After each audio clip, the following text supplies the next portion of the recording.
जय हिंद दोस्तों, स्वागत है आपका और एक नए वीडियो में और एक नए टॉपिक के साथ। Modi doing cleanliness and video going viral, Pakistan media crime. तो ये तो भाई साफ सफाई का तो आपको पता ही है, स्वच्छ भारत अभियान। वो ही हमारे नरेंद्र मोदी थे जिसने शुरू किया था। बिल्कुल। और देखो, इसमें प्रॉब्लम क्या है कि लोग ऐसा समझते हैं कि जो सफाई घर के आसपास की जो सफाई होती है वो सिर्फ और सिर्फ जो सफाई कामदार है उनका ही काम है। ऐसा मत समझो, देश सबका है। और अच्छी बात यह है कि हम जहाँ पे बाहर जाते हैं तो हम खास करके साफ सफाई का ध्यान रखें, खास करके जाहिर स्थलों पे, जहाँ पे पब्लिक प्लेस हो वहाँ की भी बात कर रहा हूँ। उतना भी हम ध्यान रख लेना तो भी देश है ना ऑटोमेटिक साफ हो रहेगा, क्लीन रहेगा। लेकिन ये हमारा काम है। लेकिन चलिए दोस्तों, पहले वीडियो देखते आशा करेंगे आपको पसंद जरूर आएगा, और पसंद आए तो लाइक और शेयर जरूर से कर दीजिएगा। चैनल पर पहली बार है, सब्सक्राइब नहीं किया तो सब्सक्राइब भी जरूर से कर दीजिए। चलिए स्टार्ट करते। प्रधानमंत्री पहुंचे कालाराम मंदिर में। कालाराम मंदिर में उन्होंने पूजा की, और सिर्फ पूजा नहीं की, वहां पर मंजीरा भी प्रधानमंत्री ने बजाया। तस्वीरें देखिए, इस वक्त हम आपको दिखा रहे हैं, और साथ ही उन्होंने पोछा लगाकर स्वच्छता का संदेश भी दिया। ये वाली वीडियो सामने आई तो मैंने कहा अच्छा देखिए, अब काफी अरसे से हम आपको ये बता रहे हैं कि नरेंद्र मोदी एक बहुत ही पॉपुलर वजीर आजम है। It is going to either, जैसे वो कहते हैं ना, making so much impact in the region. It's a very fascinated religion, or I'm very glad to be here. मैं समझता हूँ this is a good management, this is part of the good governance. लेकिन देखिए, यही वजूहात हैं कि हम आगे जाने की बजाय पीछे जा रहे हैं, और हम चाहते हैं पीछे जाए, आगे ना जाए। आपको लगता है मोदी वर्ल्ड ग्लोबल लीडर है? कह सकते हैं, मतलब क्या वो ग्लोबल लीडर है? बिल्कुल कह सकते हैं। के लिहाज से वो ग्लोबल है, क्योंकि उनके लोग कहते हैं, क्योंकि वो का मतलब आप देखें ना, नरेंद्र जो मोदी है ना, वो शुरू से स्टेबल है। मोदी जब अमेरिका जाता है तो उसको हाथों हाथ लिया जाता है। मोदी जब ऑस्ट्रेलिया जाता है तो यू आर दी बॉस कहकर बुलाया जाता है। मोदी जब किसी भी दूसरे कंट्री में जाता है तो वहां पर उसको सर आंखों में बिठाया जाता है। अब इंडिया की अगर इकोनॉमी देखी जाए तो लार्जली कहा जाता है कि it is coming in the major या डेवलपिंग बड़ी इकोनॉमीज के अंदर आता है। तो सारा दिन आप वजू जोड़ के फिरते रहते हैं, वजू ना टूटे जाए। काम सारे गलत कर रहे हैं, वजू ना टूटे जाए। ये ज्यादती है। आप इस्लाम को इतना बंद ना करें, उसको हवा लगने दें, उसको फलने फूलने दें। इन्हीं हरकत की वजह से आज आप 1.9 बिलियन मुसलमान दुनिया में जलीलो ख्वार हो रहे हैं, इसी आइडियोलॉजी की वजह से। तो भैन हुण तुसी मान गए हो कि वजीर आजम मोदी बहुत पॉपुलर है, और अगली टर्म में जो है उसको हराना जो है वो आसान काम नहीं होगा। जय हिंद दोस्तों, अभी तक भारत में, दुनिया में इतने सारे लीडर हैं, लेकिन अभी तक उनमें से सबसे प्रचलित लोकप्रिय लीडर प्रधानमंत्री नरेंद्र मोदी जी क्यों हैं? क्योंकि दोस्तों, वो जो कहते हैं वो सिर्फ करवाते ही नहीं है कि भाई लीडर ने कह दिया, प्रधानमंत्री ने कह दिया, पूरा देश फॉलो करे। नहीं, कहते हैं, खुद करके दिखाते हैं। इसके बाद जनता खुद प्रेरित हो जाती है उनसे सीखने के लिए और उनकी बातों को मानने के लिए। अब जैसे नासिक के कालाराम मंदिर में उन्होंने खुद प्रॉपर पोछा लगाया, जो साफ सफाई करते हैं ना, प्रॉपर झाड़ू पोछा और साफ सफाई का एक उन्होंने डेमो दिखाया, आप लोग कह सकते हैं। उन्होंने कहा था कि हमें अपने आसपास सफाई रखना चाहिए, मंदिरों में, मस्जिदों में या कहीं भी, तो रखनी ही नहीं चाहिए। उन्होंने करके भी दिखाया। और दोस्तों, शायद इसीलिए ग्लोबल अप्रूवल रेटिंग 76% के साथ दुनिया के मोस्ट पॉपुलर लीडर है प्रधानमंत्री नरेंद्र मोदी जी। और मैं यह भी कहूंगा, भारत के इकलौते प्रधानमंत्री जिनकी तारीफ रूस, यूएसए, चाइना, फ्रांस, मतलब कोई भी ऐसा देश उठा लो जहां प्रधानमंत्री नरेंद्र मोदी जी की तारीफ ना हुई, इस कोटि के प्रधानमंत्री नरेंद्र मोदी। क्योंकि वो सिर्फ कहते नहीं है, एक लीडर की तरह, एक फ्रंट वॉरियर की तरह खुद करके भी दिखाते। और इसीलिए पूरा भारत इस समय प्रधानमंत्री नरेंद्र मोदी जी के साथ है। इसके अलावा पूरी दुनिया में उनकी से है, हर कोई उनकी बात सुनता है, उनकी बात कोई रिजेक्ट नहीं करता। मोदी जब अमेरिका जाता है तो उसको हाथों हाथ लिया जाता है। मोदी जब ऑस्ट्रेलिया जाता है तो यू आर दी बॉस कहकर बुलाया जाता है। मोदी जब किसी भी दूसरे कंट्री में जाता है तो वहां पर उसको सर आंखों में बिठाया जाता है। अफ्रीका से लेकर तो इंग्लैंड तक, यूके तक और अमेरिका तक उसके तराने बज रहे हैं। तो आप कैसे उसको जो है वो डिनाई करेंगे, निगेट कैसे, किस तरीके से करेंगे? अच्छा, फिर ये कि अब वो अपनी नेक्स्ट टर्म में अगर वो अगर, तो फिर देखें, एक तो होता है कि आप ढिटाई के भाई कहीं नहीं जी, असि नहीं मानते, जो मर्जी कर लो तुम, तो फिर तो वो थर्ड लार्जेस्ट इकोनॉमी बनाने का तब भी नहीं मानेंगे। तो फिर ये हो जाता है कि आप सिर्फ ये बायस है, ठीक है जी, ओके। और कुछ बातें जो कही जाती हैं बहुत सारी, ऑब्वियसली तो सबसे ज्यादा आबादी वाले मुल्क को चलाना आसान तो नहीं है, तो जो बहुत सारी बातें आप और करते हैं, तो कोई भी कंट्री ऐसा नहीं होता कि बगैर प्रॉब्लम्स के हो, या कोई भी गवर्नमेंट या कोई भी जो लीडर होता है या गवर्नमेंट का हेड ऑफ द स्टेट होता है, उसके जो ये नहीं होता कि सारी चीजें ही अच्छी हैं, कुछ ना कुछ जाहिर है बहुत सारी चीजें उसमें ऐसी होती हैं जो हुकूमत में खराब भी होती हैं और उनकी बात की जाती है, लेकिन जो चीज है सामने उसको आप नेगेट नहीं कर सकते। और यही वजह है कि अब जो उनके ओपोनेंट्स है वो कह रहे हैं कि Modi is hugely popular, Modi is larger than life. Shashi Tharoor साहब फरमा रहे हैं Modi is larger than life, this is unbelievable. लेकिन वो एहतसाब वही कर सकता है जिसका खुद अपना दामन साफ है। जो खुद गंदे होते हैं वो किसी को एहतसाब क्या करेंगे, जिनको खुद पता ही नहीं है लेगेसी क्या होती है। मैं सबसे बड़ा डिफरेंस चीमा साहब आपको, आपका और भारत के अंदर सिर्फ एक ही डिफरेंस है, आपको लेगेसी का शौक ही नहीं, आपको पता ही नहीं लेगेसी चीज क्या होती है। आपको किरदार साजी छोड़ दी आपने। भारत में आज भी किरदार बनाए जा रहे हैं, भारत में आज भी लेगेसी का दुनिया को शौक होता है। दुनिया को आज भी शौक है कि दुनिया में हम क्या छोड़ के जा रहे हैं, हमने दुनिया में क्या कंट्रीब्यूट किया, क्या पार्टिसिपेट किया। आप लोगों को इस चीजों को पता ही नहीं, कोई पता ही नहीं, किसी कोई शौक ही नहीं किसी को यार कि हम क्या कर रहे हैं। डॉक्टर साहब आप शौक की बात कर रहे हैं, आप शौक की बात कर रहे हैं, लेगेसी बात कर रहे हैं। कल देखे ना गुजरात के अंदर उन्होंने वाइब्रेंट गुजरात समिट की है, 2003 में उसकी बुनियाद रखी थी उस समिट की, उसको 20 साल हो गए हैं। कल वो MBZ को बुलाया था, मोजम्बिक के सदर को बुलाया था, चेक रिपब्लिक के वजीर आजम को बुलाया हुआ था, और वो कह रहे हैं कि हम कंट्रीब्यूट एक डॉक्टर साहब इंडिया के अंदर स्टेट्स के अंदर जेलसी है। गुजरात कहता है जी मैं 8% इंडिया की GDP में कंट्रीब्यूट करूं, फलां स्टेट कहती है ये हमारी स्टेट्स के अंदर सूबों के अंदर वो जेलसी नहीं है, सारे स्मगलिंग के इन्वॉल्व हैं, सारे पैसा लेके बाहर जाने में इन्वॉल्व हैं। ये तो हम क्यों नहीं इस उसमें आते कि भाई हाँ। अगर मैं वर्ल्ड वाइड में बात करूं तो दुनिया के अंदर आज कौन सा मुल्क ज्यादा तरक्की कर रहा है? पाकिस्तान, हिंदुस्तान, अफगानिस्तान, बांग्लादेश? इंडिया भी कर रहा है। अच्छा, हाँ। इंडिया भी कर रहा है या इंडिया कर रहा है? कर रहा है। अच्छा। हाँ, अगर रियलिटी को देखें तो इंडिया कर रहा है। अच्छा। अगर आप झूठ सच सुनना चाहें तो वो तो सब कुछ ही है, लेकिन तरक्की तो हो रही है, वो काफ़ी एंगल है उनके पास। क्या ऐसी चीजें हैं जो उनके पास है हमारे पास नहीं है? उनका IT का शोबा देख लें आप, किस कदर तरक्की कर चुका है, कहाँ पे जा चुके हैं। अभी हम सोच विचार में लगे हुए। कैसे देखते हैं नरेंद्र मोदी को एज अ लीडर? आपको क्या लगता है कि वो अगर लीडर के एक डेफिनेशन की जाए तो पूरी दुनिया ने, अभी ऑस्ट्रेलिया ने, अमेरिका ने, उसके अलावा हमारे मिडिल ईस्ट जितने भी कंट्रीज है, जितने भी आप मिडिल ईस्ट के देखेंगे, सऊदी अरेबिया ने उन्हें बेस्ट लीडर का खिताब दिया, दुबई ने दिया, ओमान ने दिया, और बहुत सारी, इजिप्ट तक ने उन्हें बेस्ट लीडर का अवार्ड दिया। कैसे देखते हैं, आपकी नजर में वो बेस्ट लीडर है या नहीं, अपने नेशन को जिस तरह से वो डेवलपमेंट की तरफ लेकर गए हैं?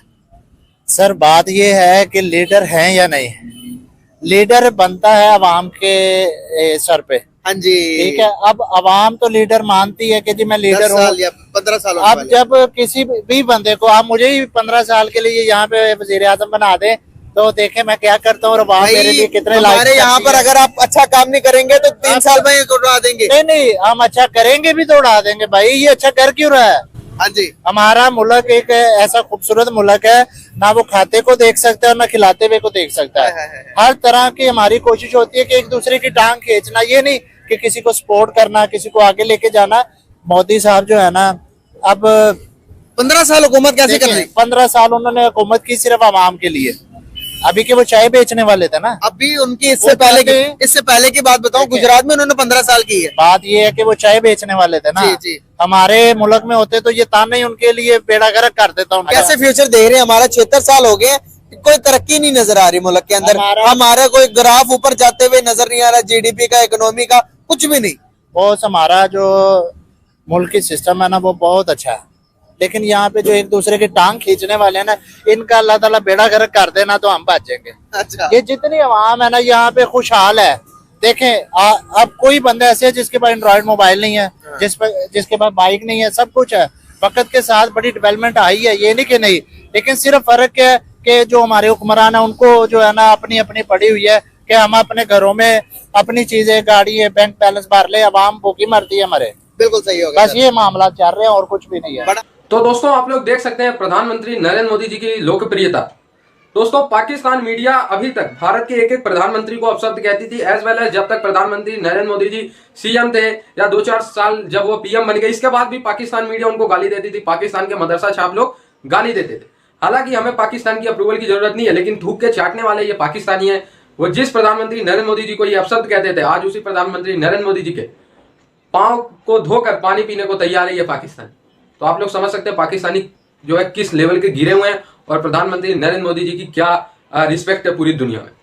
दोस्तों, एक इकलौता देश बता दो आप लोग जहां प्रधानमंत्री नरेंद्र मोदी जी के बारे में नेगेटिविटी हो, चाइना, जहां अभी तक दुनिया के किसी भी लीडर की तारीफ नहीं की गई थी चाइनीज को छोड़ के, वहां भी दोस्तों प्रधानमंत्री नरेंद्र मोदी जी ने अपना लोहा मनवा दिया ग्लोबल टाइम में।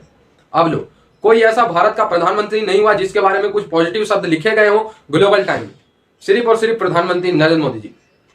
चाइना से लेके मतलब जितने भी देश है, विश्व पटल, यूएन, हर जगह भारतीयों का डंका बजवा दिया प्रधानमंत्री नरेंद्र मोदी जी ने। दोस्तों, पहले भारतीय वर्क तो करते थे, पहले भारत दुनिया के विकास में योगदान तो देता था, बड़े बड़े देशों के विकास में योगदान तो देते थे भारत के लोग, लेकिन उनकी रिस्पेक्ट नहीं होती थी, क्योंकि जो भारत के लीडर होते थे वो पहले ही दोस्तों डर सहम जाते थे। वो निंदा करने के अलावा कुछ कहते ही नहीं थे। कोई भी देश हमें कुछ भी कहता था, सिर्फ और सिर्फ निंदा होती थी और दूसरा कोई शब्द ही नहीं था भारत के शब्दकोश में। लेकिन जब से प्रधानमंत्री नरेंद्र मोदी जी आए, पूरी दुनिया को बता दिया कि अगर भारत के साथ हाथ मिलाकर चलोगे तो भारत से अच्छा कोई दोस्त नहीं है, मोदी से अच्छा कोई दोस्त नहीं है। और अगर भारत को आंख दिखाओगे तो फिर आंख कैसे निकालते हैं, और फिर मोदी से बड़ा कोई दुश्मन नहीं है अगर देश की बात आ जाती है। तो आई होप ये वीडियो आपको अच्छा लगा और जुड़े रहे ऐसी वीडियोस के लिए। तब तक के लिए धन्यवाद, जय हिंद। थैंक यू दोस्तों, वीडियो को यहाँ तक देखने के लिए। देखो भाई, मोदी जी है ना भाई, हम तो गुजरात से है, तो उसको तो कई सालों से हम जानते हैं मोदी जी को। और मैंने जो मोदी जी का मतलब इतना एक्सपीरियंस किया है, नॉर्मली जब उसका भाषण होता है, कोई जहाँ पे बड़ी बड़ी रैलियाँ होती है, उसमें हम गए हुए और मोदी जी को देखा। मेरे को तो मोदी जी पूरे के पूरे डाउन टू अर्थ लगते हैं। हालांकि वो देश के प्रधान हैं, देश के किंग समझ लो, ठीक है। तो देश को अब देश ही उसका घर है, और हमें भी ये जागरूक हर बार टाइम टू टाइम करते रहते हैं। और वो कौन सा है, सफाई अभियान हमारे देश के लिए, ठीक है। तो हमें भी काम करना पड़ेगा। और देखो, हमारे घर के आसपास सफाई सिर्फ स्टार्ट करें तो बहुत ही अच्छा है। और हमारे यहाँ मेंटालिटी क्या है, यही है कि भाई बिल्डिंग के आसपास हम क्यों साफ सफाई रखें, क्या वहां पर कचरा। हाँ, या तो वो सोसाइटी का सेक्रेटरी होगा वो करवाएगा, या तो कोई सफाई कामदार आएगा वो करवाएगा, सब लोग वही करवाएगा। हम क्या करेंगे भाई, हमारा भी कुछ फर्ज होता है।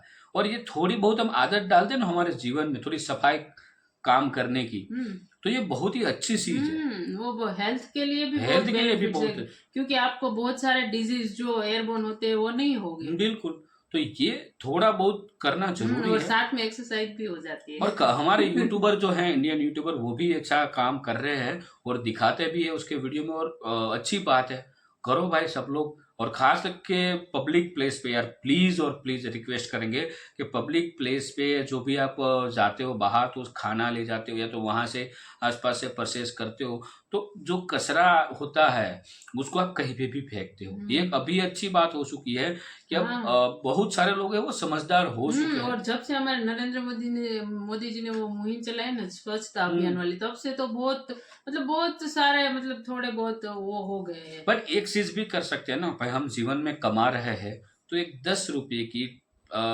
जो बैग होती है, ठीक है, एनवायरमेंट फ्रेंडली बैग आती है, 10 से 20 रुपये तक मिल जाती है आराम से जनरली। तो ये बैग जो है उसका हम एक नियम बना ले कि हम हर महीने इतने रुपए की परचेज कर लेंगे, ठीक है। आपकी जितनी भी इनकम हो, इसके 1% की मैं बात करूँ, 1% ओनली, वो भी ज्यादा हो जाएगा, लेकिन मैं 1% पैसा बचत करके एक एनवायरमेंट फ्रेंडली एक बैग का पैकेट ले लो। जब भी कभी आप बाहर घूमने जाओ तब वो आपके साथ में रखिए। जो बाकी कंट्रियों में ऑलरेडी ये हो सकता है रूल्स बन गया हो या क्या हो, या पब्लिक समझदार है, मेरे को नहीं पता, लेकिन वहां पे हमने वीडियो देखा, उसमें कई बार हमने देखा कि लोग है ना उसके पॉकेट में कोई प्लास्टिक की बैग हो या कोई एनवायरमेंट फ्रेंडली बैग वो रखते हैं। वो जो भी कुछ खाते पीते वो उसके साथ ही बैग में डाल देते हैं, और जहाँ पे उसको डस्टबिन मिलती है फिर वो डस्टबिन में डाल देते हैं। तो वो एक अच्छी बात है, वो हमारे देश में भी लाना चाहिए। क्यों पहले के टाइम पे ऐसा था, मैंने जब हम गांव तरार में लोग जब था तभी हमने देखा था, क्योंकि वहां पे क्या फार्मर लोग उसका खास ध्यान रखते थे प्लास्टिक का। वो प्लास्टिक को कहीं गिरने नहीं देते थे, क्योंकि वो ना फार्मिंग जब वो खेतों में जाता था तब वहां पे हल चलाने में कहीं ना बहुत दिक्कतें आती थी, वो प्रॉब्लम आती, तो फार्मर लोग बहुत ध्यान रखते थे। बट पता नहीं अब अभी भी गांव में है प्लास्टिक, लोग जो है वो प्लास्टिक को इतना बाहर नहीं फेंकते, या तो जला देते कुछ ना कुछ कर देते, लेकिन बाहर नहीं फेंकते, क्योंकि वो खेती में भी नुकसानदायक है। इसलिए तो ये अब हमें भी समझना चाहिए, सीखना चाहिए। थोड़ा बहुत लोगों जागरूक हो चुके हैं और जागरूक होना बहुत जरूरी है। उससे एनवायरनमेंट अच्छा रहेगा, हम अच्छी हवा में खुली एयर रहेगी तो हम अच्छे से श्वास ले पाएंगे। फिर तो आपको जो दिल्ली में रहते हैं वो तो अच्छे से जानते ही है, और खास करके अपने उसको तो आसपास सफाई एक्सपीरियंस है। रखने को मतलब कोई छोटा काम नहीं होता वो। बिल्कुल, और वो तो बहुत ही अच्छी बात होती है। और हमारे पीएम खुद ये संदेश देते तो हैं। लोग घर को क्यों साफ सुथरा रखते हैं, रीजन यही है कि लोग ऐसा मानते हैं कि हमारा घर साफ सुथरा रहेगा तो लक्ष्मी जी आएंगे। ये मान्यता है ज्यादातर हमारे सनातन धर्म में। तो इसलिए बस सब जगह पे पैसा, अरे भाई आपका देश भी साथ में साफ रखो तो देश में लक्ष्मी जी आएंगे, तो हमारे घर में आएंगे ना लक्ष्मी जी। ठीक है, ये तो ध्यान रखना। बाकी कुछ बुरा वाला लगा तो उसके लिए क्षमा चाहते हैं। हम हमारे जो विचार थे वो हमने आपके समक्ष रखे। फिर आपकी चॉइस है, आप आजाद हो, आप क्या बोलते हैं डेमोक्रेटिक कंट्री में जी रहे हो, तो सबको आजादी है। तो हमें तो और क्या बोले आपको। बाकी वीडियो यहाँ पे समाप्त करते हैं, आपसे विदाई लेंगे, मिलेंगे और अगले वीडियो में आपके साथ दोस्तों। टिल देन, जय हिंद, जय भारत।